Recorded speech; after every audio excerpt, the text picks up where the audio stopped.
Record now. Perfect, thank you. Well, good morning, everyone. Thank you for joining NEMA so early in the morning. My name is Scarlett Hoey. I'm the Manager of Membership and Development at NEMA, and on the call also is my colleague Heather Briggs. This conversation in Town Hall is a follow-up to our April conversation where we discussed remote internships, and a lot has changed in the last few months.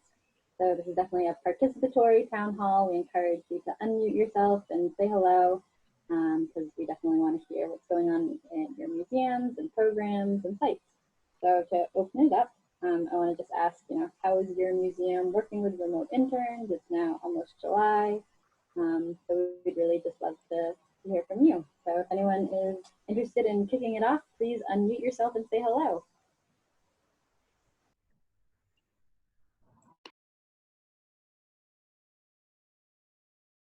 Maureen. I'm at Providence Children's Museum in Providence, and we really were not sure it was going to work out, but we do have remote interns. We have participated for the past couple years with Studio Institute, if some folks are familiar. So they provide paid internship opportunities, and that really, for us, just made it so exciting that during this crazy time we could make sure to offer those paid experiences. And so we have 2 interns working remotely with us, and I, as volunteer coordinator, just kind of support them in their journey with their other direct supervisors who are more focused on the content. And yeah, we've just been trying to recreate what would be happening in person with connections and informational interviews, and like just getting to know about the museum as much as we can while we're all at home. Thanks for sharing, Maureen. Anyone else would like to chime in about maybe how many interns their site has taken on remotely, or what they're considering?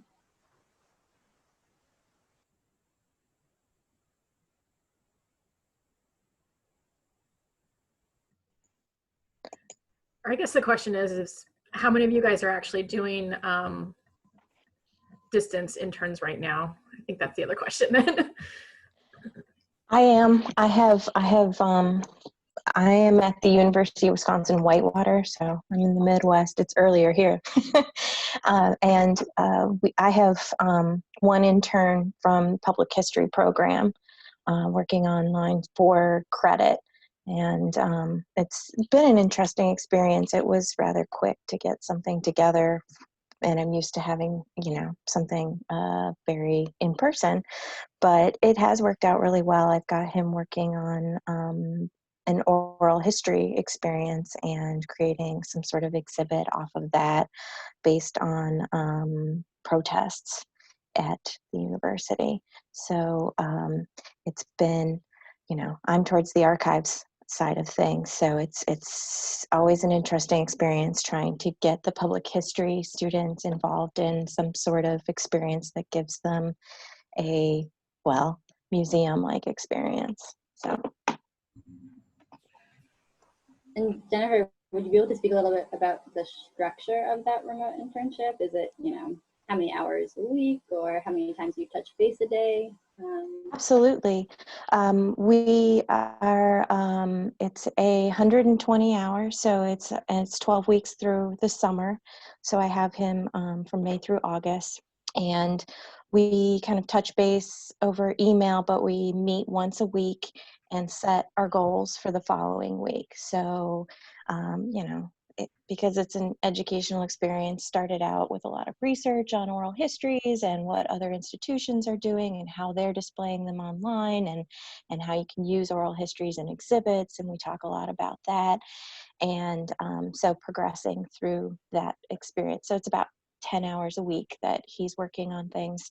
And yeah, what were there other questions about?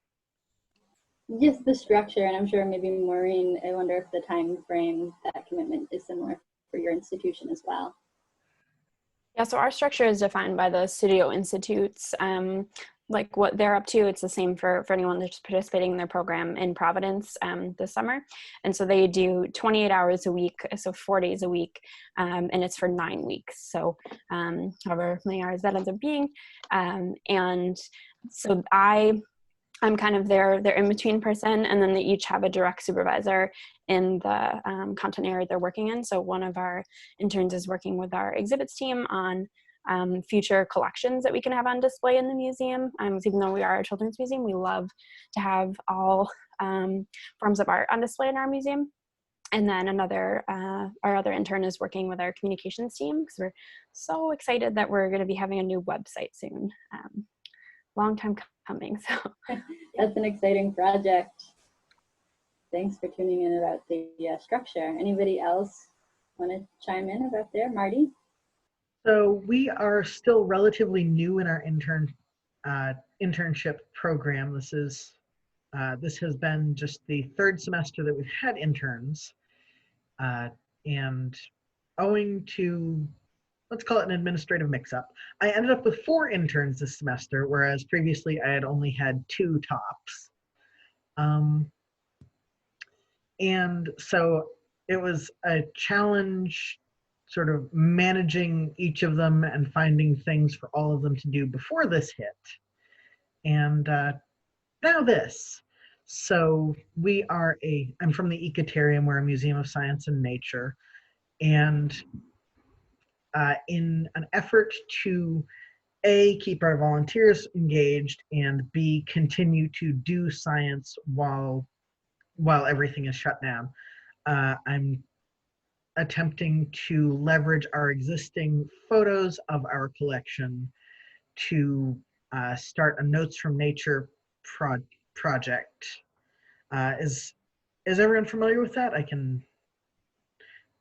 Okay, basically you put a bunch of pictures of whatever it is that you have on this website, and people can transcribe. I'm having them transcribe the labels. So we know what the things are, but we don't know when they were collected or where. And what, where, and when are the 3 things that you really need to, garner any sort of evidence from biological specimens. Anyhow, so I'm trying to get this website put together so that we can have volunteers transcribe the labels. And I've been trying to have the interns help with editing the images to squash them into the appropriate formats for this. But I'm having difficulty because I have been going along blithely for the last 3 weeks, meeting with them once a week, explaining, how to open explaining what the website Zooniverse Notes from Nature is about, then how to edit images manually, then how to edit images sort of in batches programmatically. And I did not realize until last thing yesterday, when I was like, okay, so when do you guys think that you'll have time to, I'm going to need you all to share this one computer. So when do you think you'll be able to log in? Trying to figure that out, I realized that 2 out of my 4 interns had never even logged in remotely, didn't know how, didn't know what the software was, had not read any of the emails that our IT guy had ever so helpfully sent them on how to set this up. So I'm learning that it is a big technological lift for, it is a bigger technological lift than I had expected to have people log in and work remotely. Honestly, I just presumed that anyone younger than I am would take to it like a duck to water, and that has not been the case. So that's where I am, is winding back a couple of steps and teaching people how to make remote desktop connections and use virtual private networks, which, I don't know, I thought with movie piracy and something, this is something that I'll know by middle school by now. Well, and I think that speaks to the importance of kind of an orientation process, moving that from in-person to, is it a online PDF or a walkthrough, an hour-long thing where, you can meet folks virtually. I had thought that the email that our IT guy had provided would be sufficient, because it was sufficient for me. It was sufficient for, call it, my age cohort in my institution. So I thought, of course, it would be just terribly easy for anyone younger, because the younger people are, the more experience they have with computers, it seems like. But I was mistaken. They needed more guidance than I had given them. I find, because I work with a lot of students at the university, that I need to go back and encourage them to read. Like, hey, did you get this email? Did you follow through on the things? What did you actually get out of this? Have you been able to do this? And then they go back and actually read the emails. They see a lot, they let them pass through. Yeah, honestly, I wasn't the best at reading instructions when I was in college either, but I thought that was unique to me. So I thought that it was just me being an entitled jerk, but maybe it's more common than I had thought. I wonder if I can ask, so we don't have any yet. I have a call out for an intern, and based on the number of retweets just a little post about offering a remote internship got, there's at least some interest in doing this. But we have actually a high school intern coming later. So we actually are running a remote program that sounds kind of like Maureen's right now, that's funded by an outside group, the kind of paid creative writing thing. And my colleague, we got I went out and got a G Suite so we could have Google Classroom, and she's doing all of that. But we have a high school intern coming up, and I've been anxious about the orientation process because my colleagues don't read my emails either. Like we don't read emails, and I think, Marty, what you're sort of getting at is the same way we think about like the protocols for workplace orientation. Lots of these modes of working are just not the kind of thing that people necessarily are used to. Even, thinking I've just been where I am a year, and there are still things where I'm having to be like, what? I don't understand why this is done this way, and no one will explain it to me because it's just been this way for 20 years. The inability to even conceptualize something as something to explain because it's just, this is the way we do it. But I wondered if anyone else is having high school interns, and the real challenge that we've faced, and it's given me kind of clues to the problems of next year, is that everyone says, oh, well, students have laptops and Google Classroom and all this kind of stuff. Like, school districts and maybe home institutions in general not understanding what's necessary to liaise technologically. Like, you have to whitelist us on your end. I can't make this stuff happen. Or this might be a problem going forward for high school interns, for people.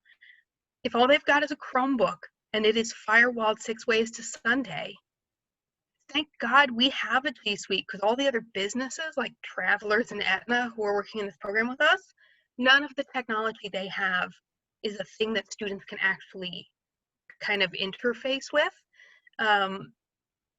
So I'm both anxious for the, like, how to orient them to technology, and then where's the thing where we run into something where, oops, we've run out of logins, or it turns out a thing can't be used remotely that we thought it could, and just these, it's software, but it's still like got licenses and restrictions. And I'm wondering if anybody has kind of what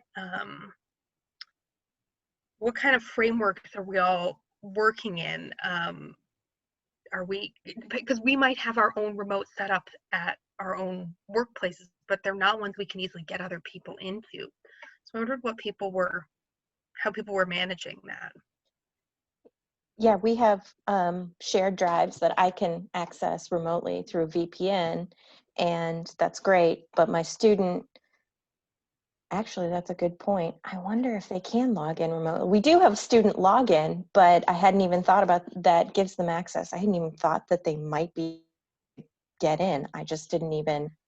Anyway, I'm uploading everything to a Google Drive, everything that they need. So, which when it's oral histories, boy, those are big files and take a long time, especially remotely, because it seems to like suck all the bandwidth and yeah. So, but luckily I do get to go in the office 3 days a week. So I go there and I quickly upload files, and then, then I go back home and don't do that. But that's a big challenge. And I think Google has been kind of the savior of being able to access things or share things, at least for me. Looks like Denise in the chat suggested YouTube videos as a possible way to do conference orientation. And And then Eileen also suggested that for their high school intern at the EMK, the Edward M. Kennedy Institute, they use G Suite as well. Hey, this is Denise, and I just want to double back on my comment because I know if you're working with a high school student who's using their high school's technology, they cannot access YouTube. So that will not work. I'm kind of thinking for a high school student, you might actually want to think more low tech and communicate with them by their phone and have them do work that they can do and present to you in some other way. I do think that the Google Docs or whatever is the best way to go for high school students. And by the way, I'm speaking at this moment as the mother of a high school student and having witnessed this with him, so. Yeah, I mean, we're actually planning on using, because we're all doing this while we're also reopening to some extent. I think many of us are dealing with that. So like, we opened to the public on the 20th, I guess. And apparently are doing well enough that the lieutenant governor is coming today to make a big thing. I don't know. So there's all this pressure to like get all of that right. And like the addition of one other person on site makes it worse. So we're actually just she's a local high school intern. So we're either going to mail her some hard copies of stuff or have her come pick them up. You know, the easiest way to give her a biography of Mark Twain is to just give her a biography of Mark Twain. Which then I don't know if that works for people where it's further away, but like maybe just send someone a packet.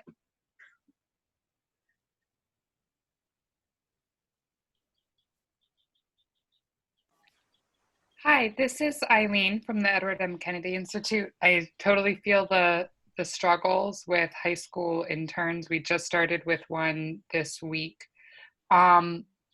And I'm wondering, though, as we're kind of looking forward to the later semesters, how folks are dealing with the fact that some schools are starting in mid-August as colleges are shifting their semesters, because now that compresses the planning time to even be able to take on these fall interns as well. So is anyone working directly with specific universities near them, or you know, any thoughts on how you're shifting even the fact that schools are potentially starting for colleges a month earlier than expected?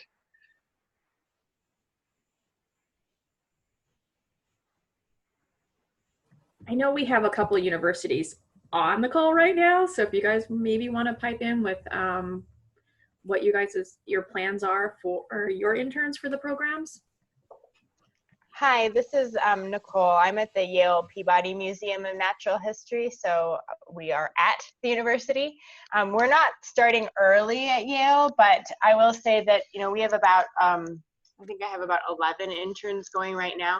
And what we're having to do is just a really flexible, potentially staggered option. Everybody has their own advisor, so it's either a 1-to-1 or a 1-to-2 pairing with an advisor, and they're working out a schedule with that advisor, and it's all very individualized because there are probably going to be some students that are not going to come back to campus, that are going to be studying remotely. You know, some students may be taking a leave of absence. I don't know. So in a way, we're just playing it by ear, and I'm checking in with each advisor and intern on a regular basis to see how much they can plan ahead.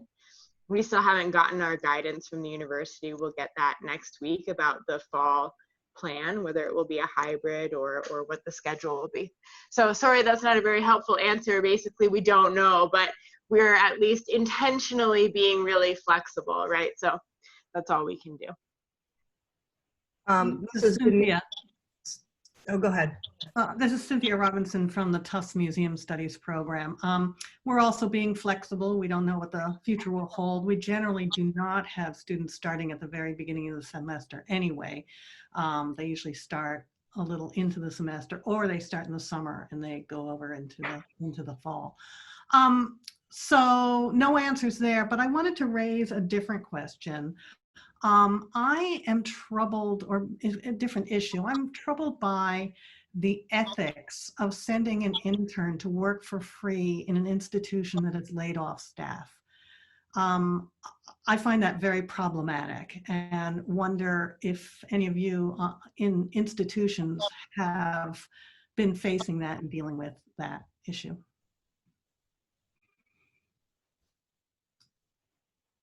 One reason I feel actually okay with some of the things that we're doing because they are either paid positions or for credit, but also we didn't lay anybody off. We got a paycheck protection loan to bridge us through, and we didn't lay anybody off. But you know, the ethical problem kind of comes around and bites you in the rear end anyway, because one of the struggles I think now is if you don't even have the people to support interns, almost sort of, oops, you can't exploit them as well now, because there you've gotten rid of the people who might who would provide them the structure they need. But I think it is a huge case in having a roommate who has been furloughed and had to give all of her work to an undergrad intern for the summer. It's a horrible thing. I feel like that speaks to the larger ethical issue of unpaid interns in our society. You know,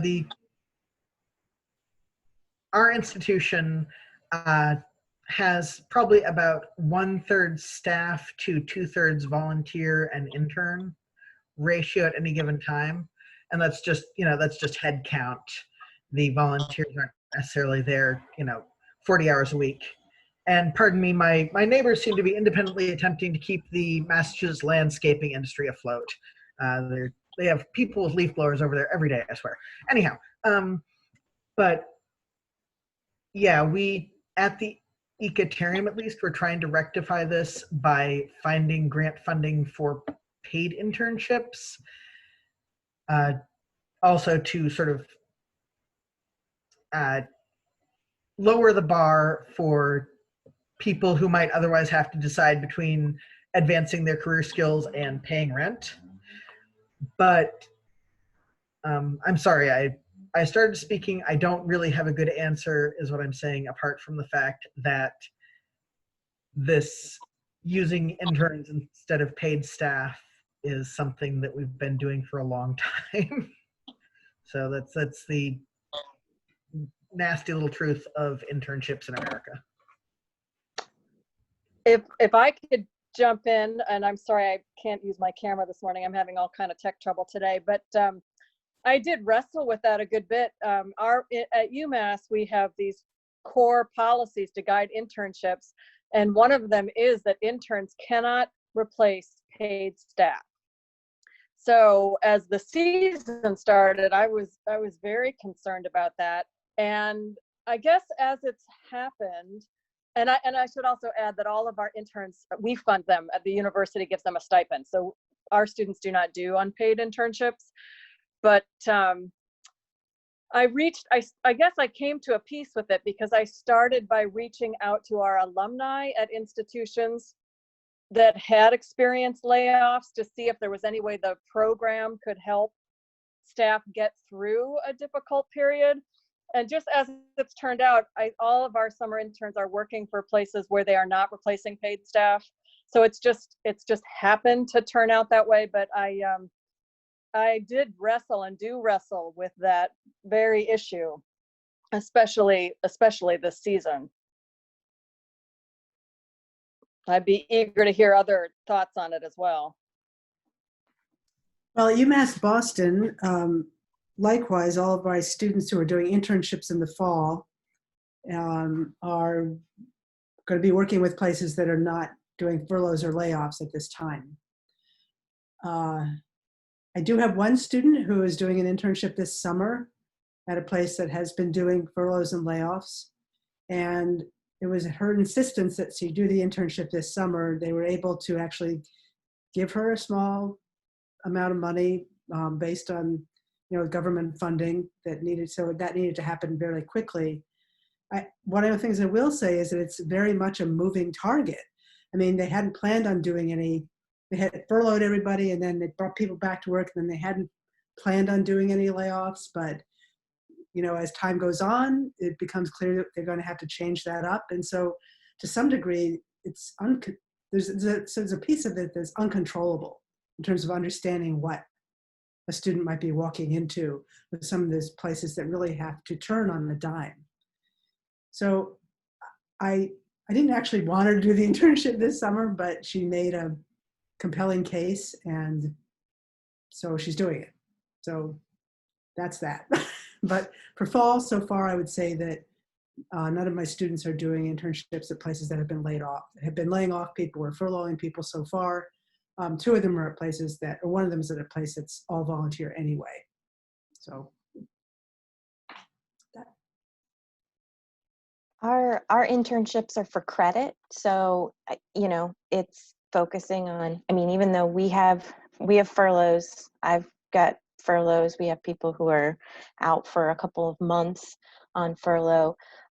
It's because it's an educational experience. It's a part of their requirement for their degree, and I structure them in a way that they have a goals and a final product and something that's going to make them marketable within their career. That's very different than my student employees who are doing the digitizing and shredding documents and other things that we do in the archive. So I feel like it's like it's a class, right? They're getting credit for it, and so it should have that kind of experience with it. So yeah, they don't replace staff in any way. I will say for us at the Children's Museum, I know some people were mentioning reopening. Like that is something that's so much on our mind, and because we're a museum where people are running around and touching everything all the time, it's going to be a little bit longer for us for our reopening. And we are not anticipating having any fall interns. We move forward with the summer experiences because we had these really awesome, authentic projects for them to be working on, and again, the funding for them to get great wages. But yeah, like for us, we're just realizing, like, with all that's gonna be happening in the fall, it's just, we're not gonna have fall interns, and we'll hope to have spring internships. We do partner with some of the schools here in Providence to do similar to what you were mentioning, Jennifer. So yeah, that's what we're doing, is just fall just doesn't feel realistic. And again, because we do want to provide that like awesome, excellent support and structure, and yeah. Maureen, how is your AmeriCorps program going? Do you know anything, future plans for that? Yeah, thanks for asking, Heather. So yeah, we do have an AmeriCorps state program at the museum. We've had it for 25 years, but as long as AmeriCorps has been in existence. And so our current team, they always serve a year. Our current team is actually finishing this week. They would have lasted all through August, but summer is typically when they're doing a lot of in-person programming at Boys and Girls Clubs, and that just wasn't able to happen, so we are ending their service early. We are continuing recruitment for the upcoming year, but we'll likely be pushing the start from what would have been August to September. And so we have an AmeriCorps coordinator, so she could speak much better about all of the plan A through Z's for that, but I'm supporting in the interviews for that, and we're just being very upfront about how the core of the work we want to do will be there, but the way we carry that out can look different based on what is safe to do. I know that's come up in another town hall that we had too. Another organization also had them, so thanks.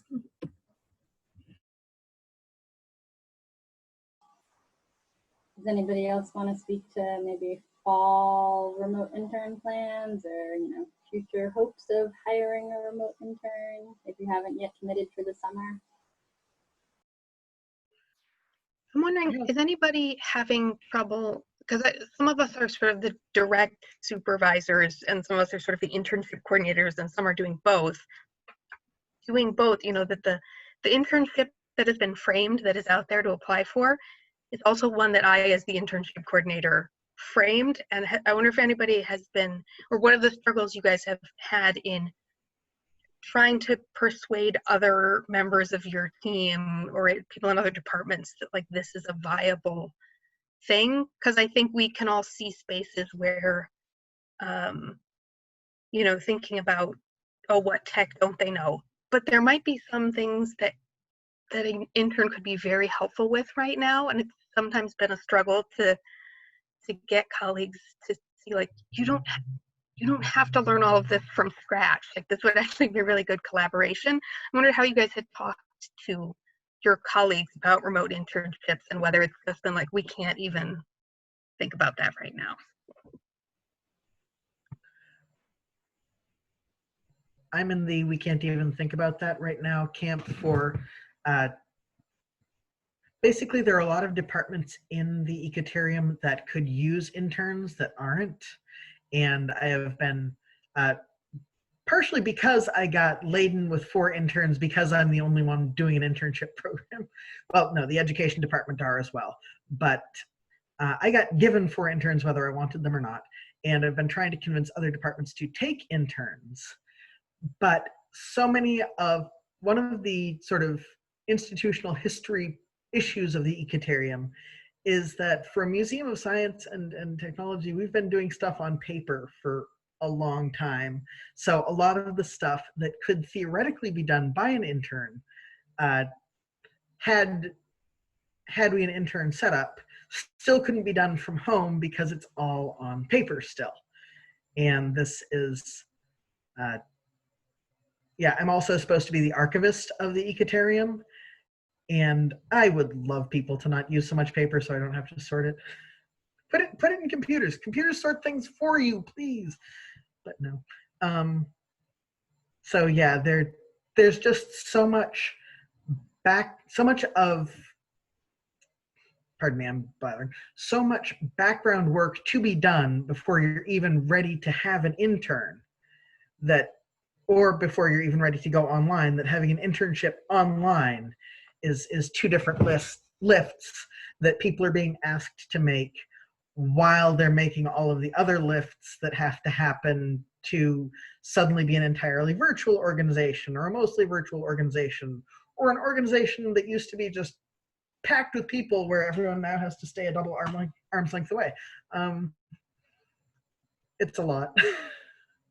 So I have pity for those people who haven't got the capacity for an online intern, but at the same time, I totally understand.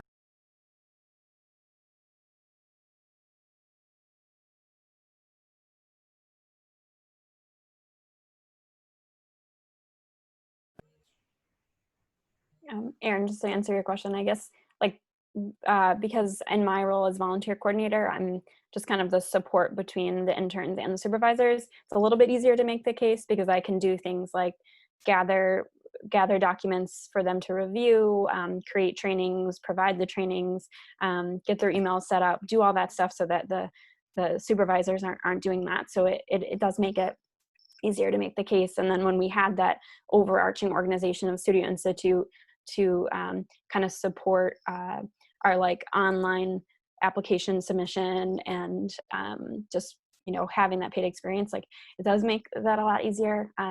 And yeah, I think working on like framing those authentic projects together and like just keep thinking about that, like that future vision, you know, for everyone, that's been helpful.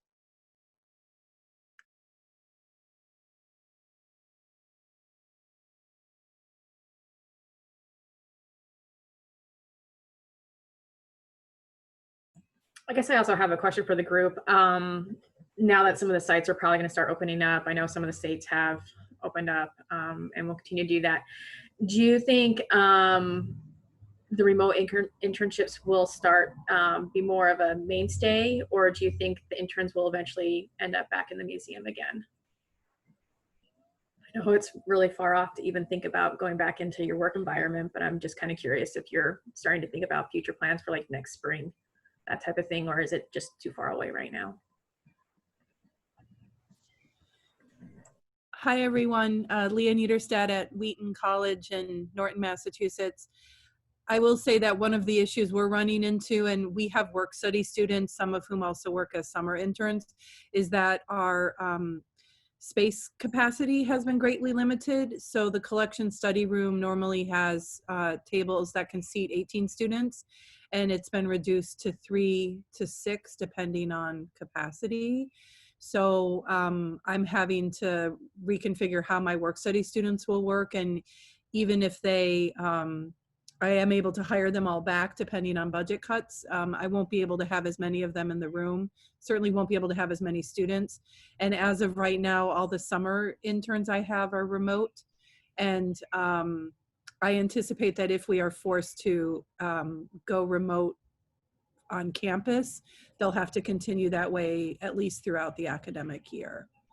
That's my understanding so far, but it's a moving target, as we all know.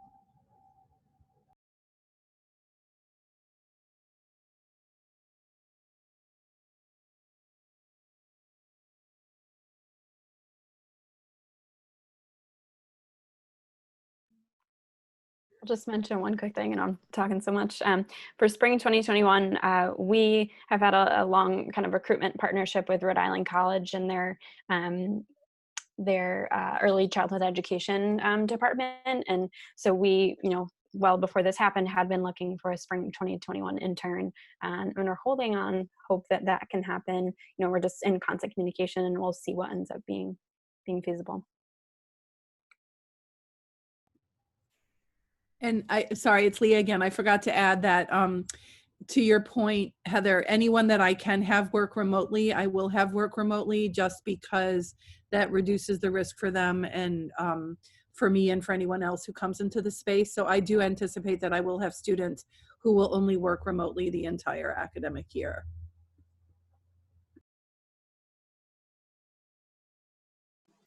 I know at our previous conversation on town halls, we talked about kind of cohort building or kind of grouping interns together. Margie, I know you have 4 interns. Do you kind of have time for them to connect and as if they were in person sharing space, or how do you kind of navigate those cohort team building exercises? With great difficulty. So there, like I said, there are 4 of them, and one of them worked since the end of the school year. 3 of them have gotten jobs, which is kind of remarkable in this job market, and I'm rather worried for them. But 2 of them work all day at nursing facilities, and one of them works afternoon into night at a pizza place. And so while I'm very proud of them for having jobs, it's very difficult to find a time when all 4 of them will show up, especially given their, call it dicey history on reading the instructions in emails that I send. Even if I make it quite clear, email subject, meet at 6 p.m. Monday. One of them RSVP'd and showed up. 2 of them didn't RSVP and had to be prodded yesterday via text message. So I'm having to reach out to them via every possible interface that I can get them on. And one of them RSVP'd and then just forgot. So yeah, this mirrors what people are seeing in classrooms, is that it's very difficult, or in virtual classrooms, it's very difficult to get any group of people to do things all at the same time, especially when they have other commitments and or are forgetful. So yeah, I am trying to set up a weekly time, Monday at 6 p.m. to meet with all of them at once. And we'll see how it goes. Yeah, I'm trying to arrange it like an online seminar, and we'll see.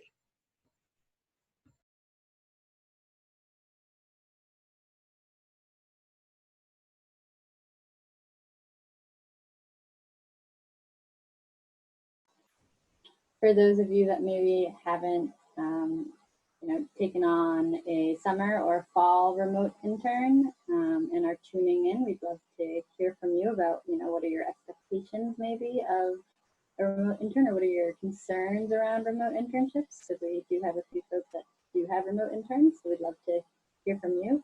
As a reminder, you can unmute yourself.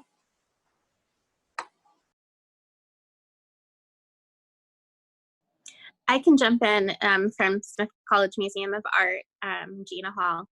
And over the summer, we have about 12 interns here working in different departments throughout the museum. They're all students who are part of our museum concentration, and they're receiving funding from the college to do remote internships, praxis funding. There's also other museum concentration students who are placed all over doing internships as well. We have a weekly seminar on Tuesdays that the director of the museum leads, where there's different invited guests who are coming in, and it's really intended to kind of anchor the students to the museum and kind of reflect on current practice right now and what's going on in the museum profession in this moment in time. I think it's also been really important for the interns just to have that kind of social engagement with one another as they're kind of spread out throughout the museum, doing different projects. You know, I think one of the things I guess I'll speak to is that I have 2 interns that are working with me specifically in school and family programs.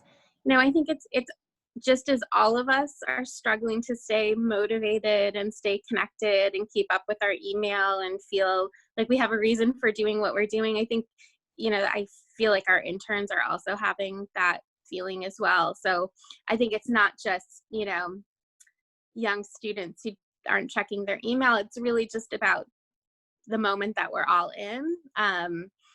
You know, if anyone has things that have worked for them in terms of like, you know, I try to think of ways to do things that are kind of fun with my interns as well, and that they're not just sitting alone at their computer, you know, doing research or writing. I'd love to hear about that. I'm about to send them a packet with an activity to do some kind of drawing and kind of a memory map of campus related to a scavenger hunt that we're creating for families on our campus.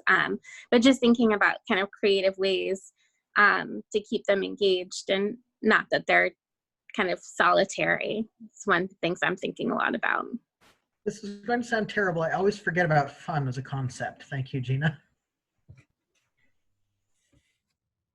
We did Zoom trivia with our students in the Office of the Arts and the Galleries and the Permanent Collection at Wheaton. And it was very, very successful. We had students that we did not anticipate would show up who did. We did offer them little gift cards, but to be honest, they all said they would have done it without. And we did both trivia related to the institution and to the galleries or Office of the Arts or the Permanent Collection.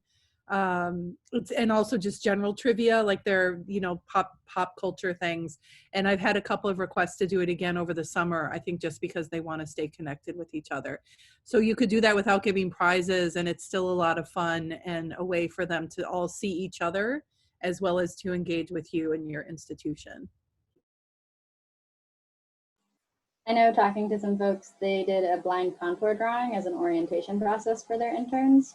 So they showed an object in their collection, and then they encouraged everybody to do the blind contour drawing of it. And then everybody held it up, and it was a bit of an icebreaker game. And I also know folks who've done like a color field. So, you know, everybody grabs something that's, you know, blue, and you hold up something blue, and then the whole screen is like a field of blue, and they do a screenshot. So it's just kind of like a fun icebreaker that takes them out of whatever project they were thinking.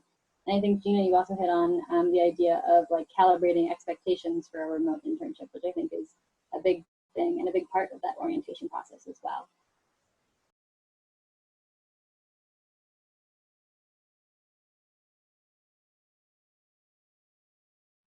I wonder if some of that, because I think we've probably all been thinking about how without all of the other stuff that breaks up our day and speaking to each other and walking around and the blessed exercise of walking up and down a bunch of flights of stairs every day, that like I almost immediately was like, why do I remember this feeling? And I was like, oh, this is how I used to treat myself when I was writing a dissertation. Like, this is bad work practice, because just sitting in front of your screen and working for 8 hours is so much more work, like actually more productive work than the work we would have actually gotten done in the day. Like, I think, especially because the internships are so much like it's X hours of stuff. Like, there's no way that 150 hours on site would be as hard and as intense as 150 hours off site. So I feel like, you know, it's like, oh, but I don't know if I want to waste their time or have them do something else. But like, it's not like you're not getting productivity out of people. And if you're kind of reaching a burnout point, like we all know what that is. So kind of, it seems like we need to, in general, it would be great if we all kind of thought about the hours that we work a little differently. Because, you know, I don't have time to spend 20 minutes talking to, you know, George in maintenance about a thing anymore. But that was a really important part of my day. And then they're also doing it without, they're not even getting to know all the people that they would normally get to know the same way. So it feels like it's, in some ways, we haven't necessarily kind of stripped all the super fun stuff away. And it's just the crappy stuff left. And we know that because that's also our jobs right now in some ways.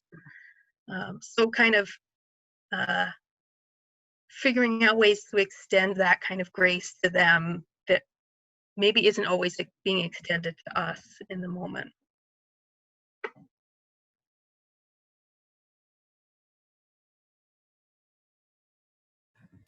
Erin, I think that's smart because I think, you know, that's something that's definitely being talked about quite a bit, of doing the whole self-care. Because I know I'm the same way. It's like when I was at work, you know, I talk to people in the hallway, go down and like, you know, talk to my coworkers. And now I'm just like here the entire time, you know, and I totally understand that. Like, how do we take self-care for ourselves, but also make sure that our interns are also aware that it's okay not to be at the computer for the entire time. It's okay to actually take a break, walk around the block, sit outside for a little bit, get some fresh air and stuff like that. But I think it's one of those things, it's like we talk about it, but do we practice it?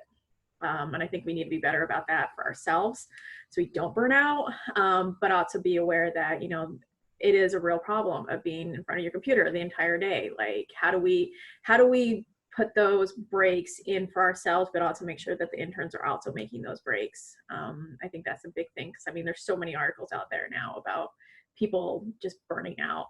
Like, we've been at this since March. It's been long. So I understand that.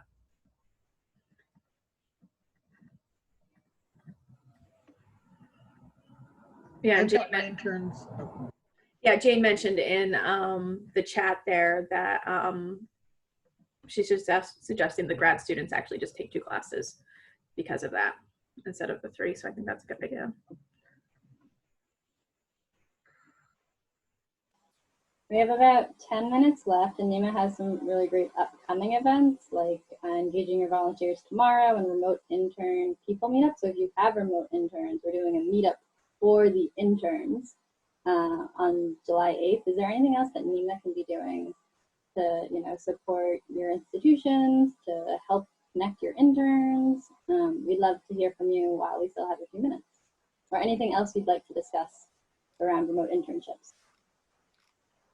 So is there a plan for a remote conference for some sessions or some, you know, meetings about internships, or maybe we have some students who are interns participating? We can actually bring that up and stuff like that. We're still trying to formulate how our conference is going to look. We're trying to plan it over a week so we also don't burn out ourselves as attendees, and stuff like that, so that we're limited on how many sessions we'll be doing, but we're re-looking at all of our sessions on Monday. So that's definitely something that we could bring up, because it is a question. It's like, how do we deal with our interns? How do we deal with our volunteers in this new normal type situation? So yeah, that's definitely something that we could bring up to the committee again. I mean, I didn't propose a session because, you know, most of our students haven't started the internships yet. They're doing it in the fall, and so I didn't feel like we're there yet. But I still think that by November, you know, a couple of them will have some good experience to be able to talk about and contribute. So if you start to talk about doing a session around that, I'd be happy to talk with you about it. Okay, yeah, that's definitely something that we can keep in mind, and maybe pull together some of the programs that are doing the internships. You know, like Cynthia, Jane, and Marla, that I know the 3 of you guys are on the call, and I know there's more of them out there, you know, to talk about how the internship planning is for on the college level versus the interns actually in the organizations. I think that might be good too. Great. Yeah, definitely for the July 8th one, if you guys want to share with your interns that you have now, this is just for the interns, so it's not for you. You know, so they could get together and kind of talk about how things are going, commiserate, you know, with being at home and not in the museum itself, because we all love museums and being inside them. And definitely, you know, definitely invite them and stuff. So that one's open to anybody that is currently interning.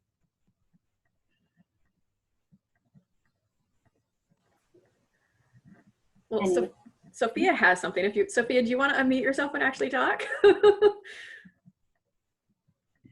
Sure.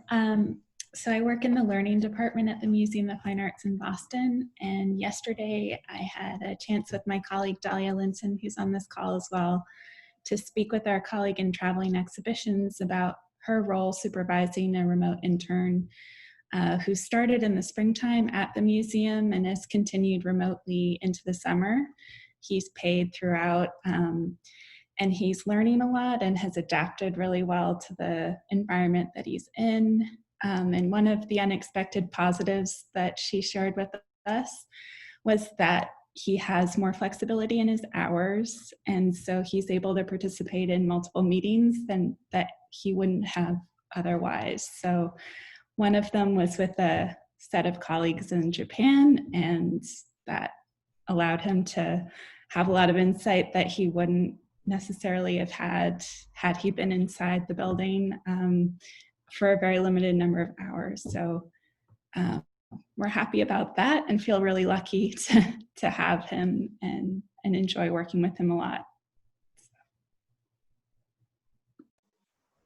I've heard a lot of similar kind of switching different departments to introduce folks from, you know, California to Massachusetts. It's been a really big bonus of remote work, for sure. Well, does anybody have any final parting thoughts on remote interns they'd like to share, or any questions for Heather and I?